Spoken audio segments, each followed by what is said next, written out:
Today we are going to start new chapter of English. ये chapter है letter to God और ये किसने लिखा है? जीएल फ्यूटर ने। जीएल फ्यूटर। अब हम बात कर लेते हैं इस चैप्टर के बारे में। इस चैप्टर के अंदर एक है लैंचो नाम का एक पर्सन यानी कि करेक्टर। ये कौन है? ये एक फार्मर है। फार्मर है जो कहाँ रहता है? नीची घाटी के टॉप पे रहता था। इसका मतलब होता है top of the hill. Crest का मतलब होता है टॉप ऑफ द हिल, ठीक है। और उस जहां पे वो रहता था ना, उधर से उसे क्या क्या दिख जाता था? उधर से उसे एक रिवर दिख जाती थी, उसकी जो कॉर्नफील्ड थी वो दिख जाती थी और फ्लावर्स दिख जाते थे। सो गाइस, यहाँ पे जो फ्लावर्स है ना, फ्लावर यहाँ पे ये एक्सप्लेन कर रहे हैं कि जो कॉर्नफील्ड है उसकी वो अच्छी हो गई है, यानी कि हार्वेस्ट करने लायक हो गई है। सो गाइस, वो नेक्स्ट मॉर्निंग अगले दिन ही उठता है, अपनी फील्ड को ध्यान से देखता है, लेकिन देखता है कि अभी तो कुछ हुआ नहीं। वो क्या देखता है? बारिश को देखता है कि भाई बारिश की बूंदें पड़ी है या नहीं पड़ी। लेकिन फिर वो सीधा ही देखने लग जाता है स्काई की तरफ देखने लग जाता है। कौन सी किसकी डायरेक्शन में? नॉर्थ ईस्ट की डायरेक्शन में। नॉर्थ ईस्ट की डायरेक्शन में क्यों देखता है? क्योंकि वहीं से जो है बादल आने होते हैं। तो गाइस, वो स्काई को क्यों देख रहा होता है? वो स्काई को इसलिए देख रहा होता है, वो होप कर रहा होता है कि अच्छी बारिश आएगी तो उससे क्या होगा? उसे गुड क्रॉप उगेगी यानी कि फसल अच्छी उगेगी। उससे क्या होगा? उसे पैसा अच्छा मिलेगा। सो गाइस, ऐसे ही वो देख रहा होता है ऊपर। तो फिर वो अपनी वाइफ से कहता है कि बारिश तो आएगी। तो वो उसकी वाइफ कहती है कि बारिश आएगी, भगवान के ऊपर डिपेंड है, भगवान की मर्जी होगी तो वो बारिश कर देगा। तो फिर वो ना सबको खाने के लिए बुला लेती है, अपने बड़े बेटे को और दो छोटे बेटों को। जो बड़ा बेटा है कहाँ पे होता है? वो फील्ड में होता है। वहां पे वो फील्ड एग्रीकल्चर फील्ड में होता है। कौन सी फील्ड में? कॉर्न फील्ड के अंदर होता है, काम कर रहा होता है वहां पे। और जो दो उसके बच्चे होते हैं वो खेल रहे होते हैं। तो जो उसे उन सबको बुलाती है कि शाम का खाना खा लो, डिनर कर लो। वो सबको खाना खाने के लिए बुलाती है। फिर सडनली जैसे खाना खाने वाले होते हैं ना सब, तो वो लैंड तो देखता है कि नॉर्थ ईस्ट की तरफ की जो माउंटेन है उधर से बादल आ रहे हैं, बारिश वाले बादल आ रहे हैं। तो वो देखता है बाहर जाके, वो बड़ा खुश हो जाता है। क्यों? क्योंकि ठंडी हवाएं चल रही होती है तो उसे अच्छा लग रहा होता है कि उसे होप होती है कि भाई बारिश आएगी। जो उसने भविष्यवाणी करी थी वो हो रही है, यानी कि जो उसने एक्सपेक्ट करा था, जो उसने प्रिडिक्ट करा था वो हो रहा है कि रेन आ रही है। तो फिर उसके बाद क्या होता है? बाहर जाता है और बारिश को महसूस करता है। जो हवाएं चलती है उन्हें महसूस करता है और बारिश को भी फील करता है। और फिर जैसी 3-4 बूंदे गिरती है तो उसे की जो बूंदे होती है उनको क्या मानता है? वो उनको मानता है कॉइन्स मानता है। क्यों कॉइन्स मानता है? क्योंकि अगर बारिश अच्छी होगी, मैंने आपको बताया था बारिश अच्छी होगी तो क्रॉप्स अच्छी होंगी तो उससे क्या होगा? मुनाफा ज्यादा आएगा, यानी कि प्रॉफिट होगा, ताकि वो अपनी सर्वाइवल कर सके लाइफ की। और वो बड़े ड्रॉप्स को क्या बोलता है? बड़े ड्रॉप्स को वो बोलता है 10 सेंट और स्मॉल ड्रॉप्स को बोलता है 5 सेंट। तो वो जो ड्रॉपलेट्स थी ना, वो लैंचो के लिए। सो गाइस, जब बारिश हो रही थी तो वो बाहर जाके देखता है अपनी फील्ड को, यानी कि तो वो देखता है कि उसकी जो फील्ड है वो किससे कवर है? पानी की ड्रॉपलेट से कवर है। फार्मर तो बहुत खुश हो गया कि भाई बारिश आ रही है, अच्छा है, क्रॉप अच्छी होगी। वहां पे वो उसका थोड़ी देर खड़े होने के बाद है ना, वो देखता है कि एकदम से क्या होता है? स्ट्रॉन्ग विंड आने लग जाती है, बहुत तेज हवा आने लग जाती है, जिसके वजह से क्या होता है? तो बारिश के साथ है ना ओले भी आने लग गए। हेल स्टोन को बोलते हैं ओले आने लगे तो वो क्रॉप पे गिरे, जो उसकी फील्ड थी उस पे गिरे। तो वो जो गिर रहे थे ना, तो वो ओले थे वो कैसे लग रहे थे? सिल्वर कॉइन की तरह। वो उसके जो बच्चे थे, जो दोनों बेटे थे, वो बारिश को इग्नोर करके जो उसके बच्चे थे वो बाहर चले गए और जो ओले थे यानी कि हेल स्टोन वो कलेक्ट करने लगे।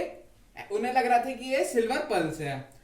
तो उसके बाद क्या होने लगा? भाई थोड़े गिरे ओले, तो वो थोड़ा सेटिस्फाई था। लेकिन वो जब ज्यादा गिरने लगे तो वो क्या हो गया? अब लैंचो को लगने लगा कि ये बहुत ज्यादा बुरा हो रहा है उसके साथ। तो उसने तब भी हिम्मत नहीं आ रही, उसने ये होप करा कि ये जो हेलस्टोन है वो जल्दी से खत्म हो जाए। लेकिन जो हेलस्टोन थे वो कब तक गिरते रहे? 1 घंटे तक गिरते रहे। और आपको पता है कि हेलस्टोन जो है क्रॉप्स के लिए खराब होता है, वो डिस्ट्रॉय कर देते हैं। तो उसके बाद क्या, जो क्रॉप जो थी वो व्हाइट सॉल्ट की तरह दिख रही थी। क्यों? क्योंकि जो सारे हेलस्टोन थे वो सारे क्रॉप के ऊपर ऐसे एक लेयर सी बना ली थी, और जो सारी जो क्रॉप थी, वो फ्लावर्स जो थी, वो सारी डिस्ट्रॉय हो गई थी। तो वो एक वाइट सॉल्ट की तरह दिख रही थी। जो हेलस्टोर्म थे उन्होंने उसकी फील्ड को पूरी तरीके से डिस्ट्रॉय कर दिया था।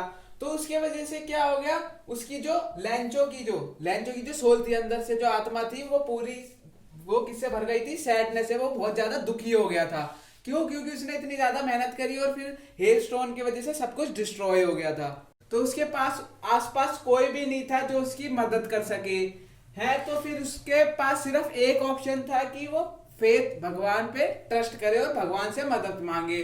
तो फिर वैसे भी जो लैंचो और उसकी फैमिली थी ना, वो भगवान पे बहुत ज्यादा ट्रस्ट करती थी। उसने एक लेटर लिखा गॉड को।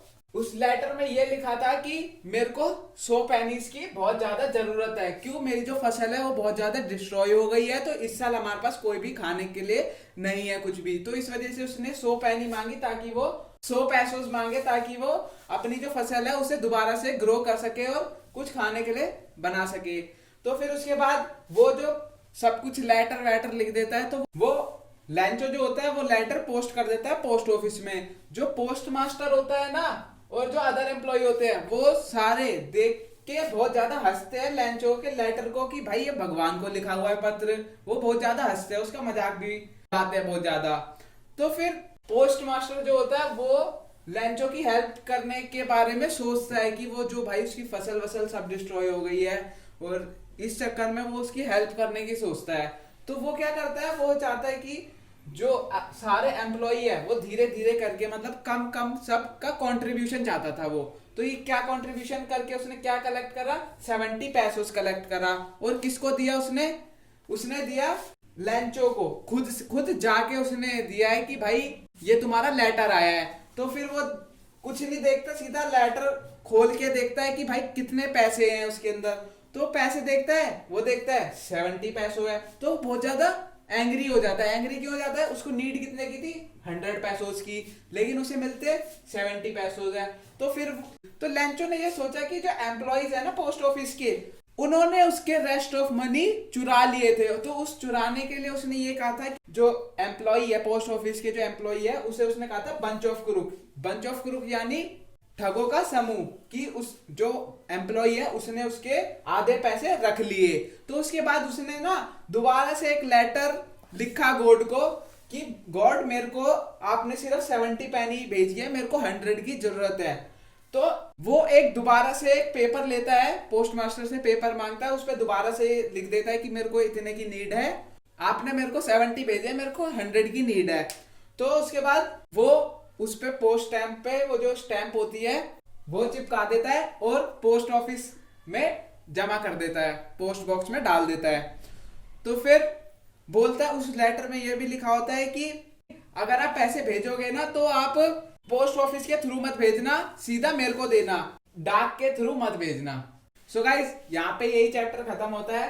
तो बेसिकली इस चैप्टर में यही है कि फार्मर्स को क्या प्रॉब्लम होती है, और थोड़ा गॉड से भी रिलेटेड है, गॉड पे फेथ करना कि भाई गॉड होते हैं, गॉड को सारी चीजें दिखती हैं।